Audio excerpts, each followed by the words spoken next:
நல்லதே நடக்கும்.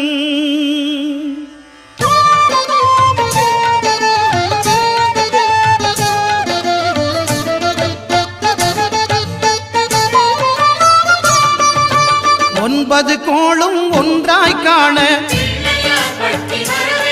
அங்கு கற்பகம் என்னும் கடவுளின் மெய்யில் 9 கோளும் ஒன்றாய் காண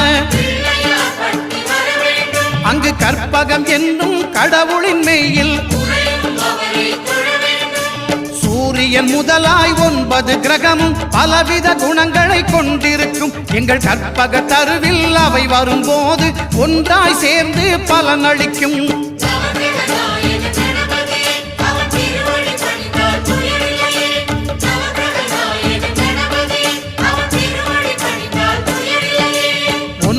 கோளும் ஒன்றாய் காண அங்கு கற்பகம் என்னும் கடவுளின் மெய்யில்